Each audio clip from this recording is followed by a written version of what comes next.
The history has been that since early this year, the OSP started an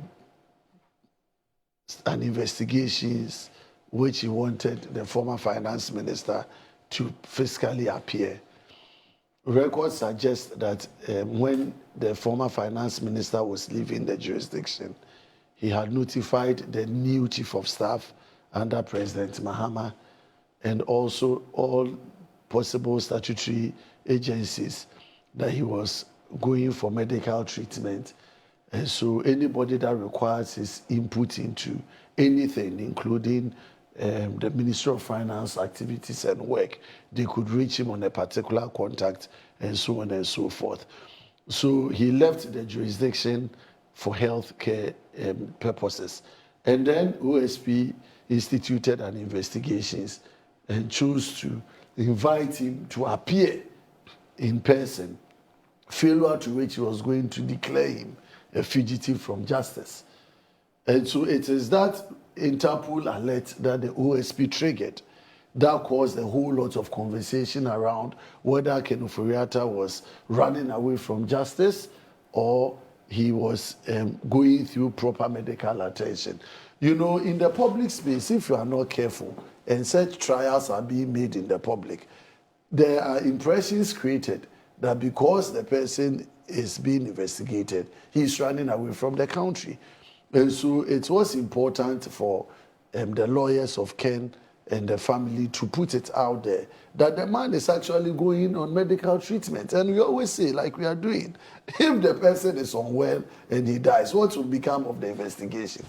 You can only investigate a person who is alive. You cannot charge someone who is dead for all the crimes. So even as a state, it behoves on us to assist people who are sick, even when you are in prison and you are not well. They take you to the hospital for medical treatment. How much more someone who is being investigated? And so all of these culminated in the recent declaration again, because the OSP had agreed to get Ken Ofori-Atta into the country at the early part of this month. And then he thought Ken had failed to appear, and so he put him again on red alert. And then the family indicated that around this time, the 13th of June, is scheduled for surgery. And so this is just to update us that he has successfully undergone that surgery. He's going on post-operative regime, which is to ensure that after the surgery, everything is fine. And then he would avail himself for whatever investigation and so on. We've had a detailed conversation as to whether he's supposed to be physically present before the OSP does his work, or the OSP can proceed to ignore his health condition and do his investigation and charge him if there's anything. So I believe, post this, if the OSP is minded and any other investigative body is minded, it's just a matter of engagement to see whether we can communicate with you wherever you are, or when will you be available for us to do the investigations. Ghana is a continuum. I don't think Ghana will burn in 1 month because somebody is being investigated and has not appeared. These investigations are for past decisions or past actions. And so you can always engage the person and make sure that the person is available. So I'm looking forward to him coming back to good health. We can also wish him well. But in terms of the press release, I see it only as an update. The OSP are choosing to ignore all possible communication that has emanated. He triggered his red alert. And I'm surprised the OSP has not arrested him by now. Because normally when you put this red alert, and his location is known. Now, apart from the hospital, they said it at Rochester, Minnesota. Yeah. So why hasn't the OSP gone to arrest him in his hospital bed? And this was the conversation we were having over the period. That if the person is sick and is undergoing treatment, allow the treatment to go. And then if he refuses to come, you can trigger. So now the location is known. You mean the OSP could have liaised with the embassy, Ghana embassy in Washington, D.C., because we have a security there as well.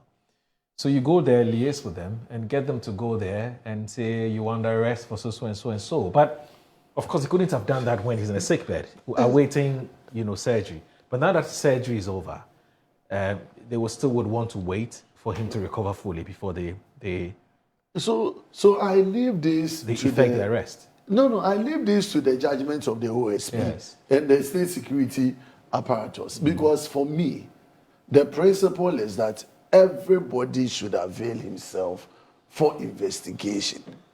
If the state, you served the state called Ghana in a capacity. Yeah, but the wife said the husband is more than ready and willing exactly. That's to avail himself, except that's what I'm coming to. The principle is that everybody should avail him or herself for investigation. And the man has said, I will avail myself. Now, as to whether that statement is believed by the OSP or not, is what has led us to where we are. So the impression in the minds of Ghanaians over the period was as if the man was running away from justice. And that was the mischief that needed to be cured, because the actions of the OSP was completely unnecessary.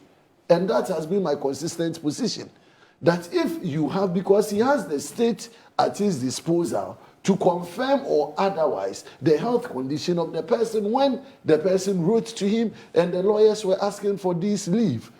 And so if all of that had been ignored to the extent that just 2 weeks ago, you declare him again red alert, and then you ask Interpol to go for him.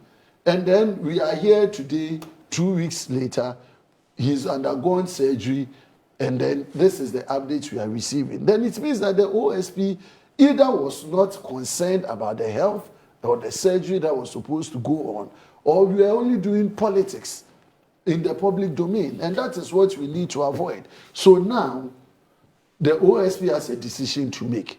We had suggested proceed with whatever investigation. If you still want him, you know where he is. Go for him, whether he's in a sick bed or he's in a cafe. You go for him and let him go through whatever interrogation you want. At the end of the day, if you charge him, it is only a court of competent jurisdiction that will make a determination of the matter. It's interesting you bring up this issue about authenticating the veracity or otherwise of Ken Ofori-Atta's claim, or as a claim by his lawyers. This matter has come up several times, and I've heard Sami Darko again, who is the head of strategy and communications. He says, that's not how they operate. If I want to arrest you and you tell me that you have a medical condition or you are unwell, he says, and I'm talking about Sami Darko, it is not my responsibility to come to verify, it is not my responsibility to prove that you are unwell. It is your responsibility to give me sufficient evidence that indeed your claim that you are unwell is true. And then I can take a decision based on that. But if you ask me to follow every person I intend to arrest or I have arrested, to go and prove or to go and authenticate whether the person is unwell or not, that's a lot of work for us. So we will not do it. We are there. You say you are unwell. Come and prove to us that you are unwell.